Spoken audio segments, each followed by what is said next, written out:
የአሁኑ ሲዳማ ቡና የቀድሞ ዳራ ከነማ በ1999 ዓመተ ምህረት በደቡብ ክልል ክለቦች ሻምፒዮና ላይ ተሳትፎ ድንቅ ብቃት በማሳየትና በኢትዮጵያ የክልል ክለቦች ሻምፒዮና ሶስተኛ ደረጃን በመያዝ ወደ ብሔራዊ ሊግ ያለፈ ክለብ ነው። ክለቡ ብቸኛ የሲዳማ ዞን ተወካይ ሆኖ በብሔራዊ ሊግ ማደጉን ተከትሎ የዞኑን ሕዝብ እንዲወክል በሚል ስሙ ወደ ሲዳማ ቡና ተቀየረ። ክለቡም ሰፊ የደጋፊ መሰረትና የፋይናንስ ድጋፍ እንዲያገኝ ረድቶታል።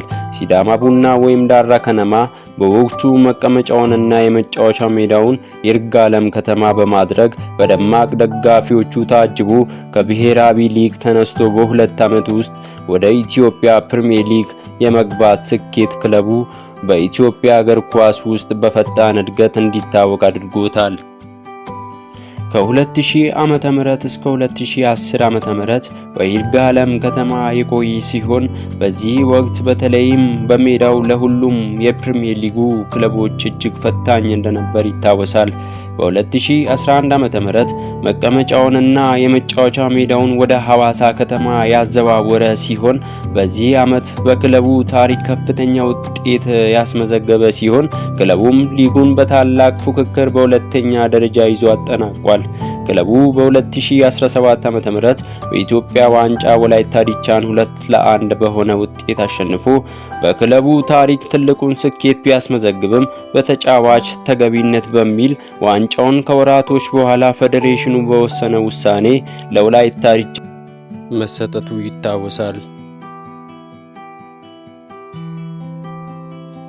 ይህም ለክለቡ ቤተሰብ ትልቅ የልብ ስብራት ቢሆንም ክለቡን ወደ ቁጭትና እልህ ለቀጣይ ድል እንዲነሳሱ አድርጓል።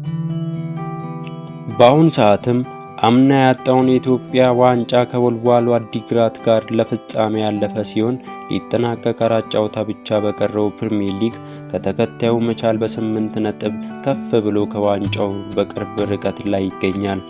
በሚሊዮኖች የሚቆጠሩ ደጋፊዎች ያሉት ሲዳማ ቡና እግር ኳስ ክለቡ የደጋፊውን የዋንጫ ጥማት ለማርካት የክለቡ የቦርድ አመራር የደጋፊዎች ማህበርና ዝናብና ፀሐይ ሳይበግራቸው ከጭሬ፣ ከበንሳ፣ ከአርቢጉና፣ ከሀገረ ሰላም፣ ከአለታ ወንዶ፣ ከአለታ ጩኮ፣ ከይርጋለም፣ ከሸበዲኖ፣ ከይርባ፣ ከባሌላ፣ ከወንዶ ገነት፣ ከቡጅግራ፣ ከመልጋ፣ ከሐዋሳና ከመላ ሲዳማ እጅግ በርካታ ቁጥር ያላቸው ደጋፊዎች ክለቡ በሚጫወትበት ሜዳ ሁሉ አዳሪ ተጉዘው በሜዳ በመገኘት በተለያዩ ህብረ ዜማዎች ክለባቸውን 90 ደቂቃ ሙሉ ሲያበረታቱና 12ኛ ተጫዋች በመሆን ትልቁን ሚና እየተጫወቱ ይገኛሉ።